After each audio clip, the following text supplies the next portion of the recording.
leytaba muuqaalka iyo codkeeduba garatay waa Fartuun Cumar Cali balbalaarka balse markan kama hadlayna heesaheeda xiisaha leh maada iyo wixii lamida tani waa Fartuun ka duwan midda aad ka aragto YouTube-ka iyo baraha kale ee lagu kulmo waa hooyada 3 caruur ah oo ay iyadu kaligeed koriso kadib markii ay kala tageen aabahood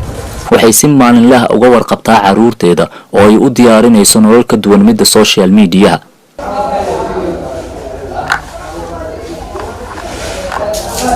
hooyanimadu keli korinta caruurta madadaalinta dad 50,000 ka badan oo kootadeeda YouTube ku xiran marna ma aysan ka hakin waxbarashada oo iyadoo intaas oo culeys saaran yahay waxay ku dadaalaysaa sidii ay uga guulgaari lahayd waxbarashada fasalkan oo lagu barto luqadda Ingiriiska ayay galab kasta xaadirtaa si ay uga guulgaarto barashada luqadda Ingiriiska oo ay u aragto inuu furo u yahay horumarkeeda Fartuun oo ah gabar dhalinyaro ah si ay u soo gaarto heerka ay maanta joogto ee ah inay YouTuber noqoto darteed waxay ula kulantay xadgudubyo shakhsi ah nakrid iyo ku tagrifal awoodeed kuwaas oo uga imaanayay shakhsiyaad gaar ah sida ay sharaxayso ilaa Soomaali waxay leeyahay awees dadka dadmar gacanta lagu shid ka soo bixitaan malaha waayo inta aad ku jirtay baraha bulshada maxaa ku yaab badan wallahi waxay u yaab badan maalintii aan xirtay sheekadii sarwaalka kor intii aan la magac iyo muuq aqoonsan Fartuun oo aysan noqon xidigad YouTuberad ah muddo 5 sano ku dhow waxay ku nooleed dalka Sacuudiga halkaas oo ay ka shaqayn jirtay si ay wax u tarto qoyskeeda dadka daneeya heesaheeda ayay suurtagal tahay inay isweydiinayaan sida uu ku bilowday damaca Fartuun ee ah inay fanaan noqoto sida uu ku yimid magacan ay caanka ku tahay ee balbalaarka iyo cidda ay fanka uga dayato markaan meesha joognay gabadha silkee dhacday waan jeclahay gabadhii marka tabliiq saa u aqaantiin camal xijaab weyn ay wada gabar caato iskoobe ahayd marka silkee wuxuu lahaa qoftana waa iskoobe tabliiq waa mid balbalaaran halii keeno okay habeenkaas gabsaartii video aan ku galay idira ilaa hadda wuu yaalaa boorsadeedu ku jira in habeenkaas videogaas in looga duubay in balbalaarka maanta wali keeno dhahaybo balbalaarka marka saas ay u baxdo waxa bixiyay silkee bixiyay saasayna ugu baxday inkasta oo ay aad ula kulanto dhaliilo la xiriira heesaheeda haddana Fartuun waxay aaminsan tahay inta nacab inay ka badan yihiin inta iyadu jecel balse waxay si qiiro leh inoogu sheegtay inay ka qoomameynayso markii baahideeda hooyanimo looga faa'iideystay in ay duubto muuqaalo bulshada Soomaaliyeed aanay jeclaysan bishii haddii 8,000 4,000 5,000 laga sameeyay oo waalidkaaga ku soo wacayaan lacag aad u haanin oo adigana maalin walba wax khaldan sameynayso oo lagu jibka laamiga fadhiisanayso wax ku cunaysid adna maalin la fadhiiso lagu dhahay wareyska qaad oo lagu dhahay meeshaas mar saa sameey kan sameey lagu dhahay adiga naftirkaaga ku dhaada maxaa sameyn lahayd waa wax laga xumaado markaad aan dib u raaco fiidiyoyaasheeda hore fiidiyoyaasha hadda markaan tixuro dib raaco kii dambe marmar waxaa laga yaabaa inaan ooyo an isbedelo aan ahaanteeda nafteeda ana caloosheeda adkaysan waayo waa maalintii igu naxti badneed waa maalintii igu yaab badneed wallahi horta maalintaas markaan video YouTube ku arkay qof walba oo aniga caadaay wax kasta liidahaayo habeenka wasiixan waaye meelaan mari meelaan kala joogay waxaan joogay 2 bilood 3 bilood aan leeyahay waxaan joogay guri ka mid ah guriga madaxtooyada ku yaalo gabarsa aan iska seenay oo meel ka shaqeynaysay in hadda meesha ka shaqeynaysay inaan sheego ma jecli gurigaas ayaan madaxtooyada guri ka mid ah aan 3 bilood joogay dadkii baraha bulshada la saf laga deenayo aniga madax wareer ay u dhacay habeenkii ma seexan karin waxaan gaaray xilli aan ku qarbo idaafa aan oo dhaxay annagu intii aan la joognay Fartuun ee aan wareysiga ka qaadaynay waxa aan ka akhrisanay ee dhaafsiisana hadalkeeda wuxuu ahaa inay tahay gabar hami leh wax kasta oo ay hadda ku howlan tahayna ay u qabanayso qoyskeeda iyo caruurteeda dartood maadaama ay ka soo jeedo qoys sabool ah Fartuun ayaa hadda isku filnaansho nololeed gaartay tan iyo markii ay YouTube ku biirtay waxaana hadda ay degan tahay hooy iyada u gaara oo 4 qol ah kaasi oo uga dhex samaysan yahay stuudio u gaara oo ay dadka iyada ku xiran uga maadayso waxaana lacagta ka soo gashay YouTube-ka ay ku maaraysaa nolosha qoyskeeda waxbarashadeeda iyo tan caruurteeda waxaana ay qorsheynaysaa in mustaqbalka ay noqoto qof hiigsiga nololeed ay leedahay ka guulgaarta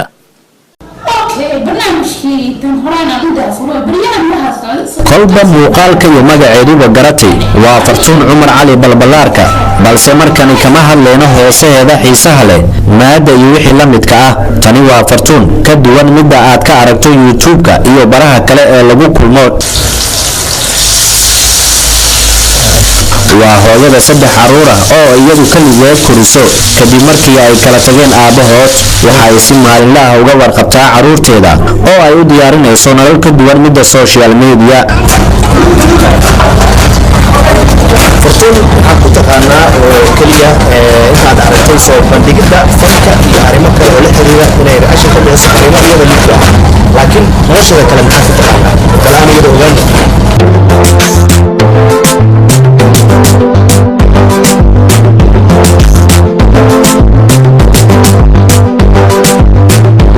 hooyanimada kali korinta caruurta madadaalinta dad 50,000 ka badan oo koontadeeda YouTube-ka ku xiran marna ma aysan ka hakin waxbarashada oo iyadoo intaas oo culeys saaran yahay haddana waxay ku dadaalaysaa sidii ay uga guul gaari lahayd waxbarashada fasalkan oo lagu barto luqadda Ingiriiska ayay galab kasta xaadirtaa si ay uga guul gaarto barashada luqadda Ingiriiska oo ay u aragto inuu fure u yahay horumarkeeda bishii waxa ay ku bixisaa lacag dhan $10 noloshayda hadda ay hore markaan dulduur aan joogay Soomaaliya hadda ka siisad qoroodeeda waxba ma ku tarto Soomaaliya hadda inta la joogo waxa la isdhaafay luqadda English language in aqoon in saas ee muulahan English ma garaneen diwaal markaan amaaday in iskool ku yaalo oo xaafada ayaan bareefad aan ku dhiganaa maadada Englishka iyo xisaabta aan dhigtaa $10 ku dhiganaa okay iskoolkaas ayaan hadda dhigtaa aan wax ka bartaa maasha Allah hadda waxaan noqday qof wax walba oo loo soo diro oo akhrinayso qof kale u diri karto oo la sheekaysan karto Fartuun oo ah gabar dhalinyaro ah si ay u soo gaarto heerka ay maanta joogto ee ah inay YouTuber noqoto darteed waxa ay la kulantay xadgudubyo shakhsi ah dhagrid iyo ku tagrifal awoodeed kuwaas oo uga imaanayay shakhsiyaad gaar ah sida ay sharaxayso waxaan ahay qof nolosheeda maareynayso in walaalkayga naag aan ku daro mustaqbalkiisa aan ka fikiro in waxaan aniga shaqeeyo waalidkayga tabartoodan ogahay iyo waxay yihiin inaan aniga ku maareeyo familkayga iyo caruurteeda ayaan baraha bulshada waxaan maanta video aan duubay waxyaalahaas aan ka helaa baraha bulshada ka hor maxaad horteeda hore waxaan ahay qof si loo yaqaan qof walbo in dunidan maalin ayuu nasiib leeyahay maalin ayuu wax soo maraa horteeda hore waxaan ahay qof shaqaale in hoteelasha ayaan nadaafad ka qaban jiray waan xaaqi jiray waan tirtiri jiray marba in hotel bishii ilaahay wuxuu idmo in lacag fiican maga qaadan jirnay dabac goonina sii tahay maasha noloshii taas anigu ku maareynayo gabadha gabar ka mid hotelka shaqeynaysay ayaa beerta banaadir igeysay beerta nabadaan leysan ugu socday social media dhanka soo galay oo anigoo si fudud oo qaab ahayn oo diintan aan ku dhisneen oo waxyaalo xun aan sameeyay aan ku soo galay social media ka bacdi dadkayga ayaa isku tashtay in aniga oo intaas kun liga sameynayo bishii oo aniga naf ahaanteeda intaas kun ani qaas ahaan niyadeeda aan aniga iska sameeyo lacagtaas aan wax isku taro familkeygana waxaan ugu taro lacagtaas ka bacdi wiil oo jooga dalka Faransa in Ahmed Halgamay la dhahayo ayaa isoo wacay oo caawiyay oo email geliyay kahor intii aan la magac iyo muuq aqoonsan Fartuun oo aysan noqon xidigad YouTuber ah muddo 5 sano ku dhow waxay ku nooleed dalka Sacuudiga halkaas oo ay ka shaqaysan jirtay si ay wax u tarto qoyskeeda Sacuudiga kama dhankan Boosaaso iyo Garowe aan ka soo shaqaystay hadda Muqdisho aan amaaday sanadkeen soo galay 2013 Muqdisho ayaan ku guursaday 2 caruur ayaan ku dhalay in niman kala tagnay haddana in hooyaday oo gobol degan ayaan aaday agteedan ku guursaday wiil kale ayaan dhalay wiilkii waa isfurnay hadda Muqdisho ku dhaqmi jiray aabahaygan inkastoo Jowhar uu degan yahay uu degnaa dadka daneeya heesaheeda ayay suuragal tahay inay isweydiiyaan sida uu ku bilowday damaca fartuun ee ah inay fanaan noqoto sida uu ku yimid magacan ay caanka ku tahay ee balbalaarka iyo cidda ay fanka uga dayato horta in fanka markaas soo galay waxaan ku dayanayay in fanaanada la yiraahdo in muqorada in fanka in kulintaasha halkan ka salaamayo waa saaxiibadeedii ugu qaaleen in hadda inkastoo ay waqtigan in Soomaalida qof dumar ay xiiseeyaan in maanta hadafkeyga waxaan aniga arab aan gaaray aan wali ila aan ka magac sareeyo maantana waa qoftii ida lambar 1 aan ku jeeday inaan gaaro maalinta fiidiyowga ugu horeeyay aan waxaan jeclay aan hada fanaan noqon waa inaan ku wintaasha aan ku deedaa raabta aan qaada fartuun balbalaarka yaa ku bixiyay xisbuuba balbalaarka dad badan horta isku haystaan balbalaarka sidii ku baxday aan sheegay bixiyay siikaya bixiyay saasayna ugu baxday fartuun ayaa markaa goolaha dalxiiska markii ay timaado waxay dadka caadiga halkan u yimaadaan uga duwan tahay marka ay sawirada iskaga qaadaan iyadu ayaa halkan la isugu sawiraa sida dareemisaan dadkan waa ay ka dalbadeen inay sawir la gasho sidoo kale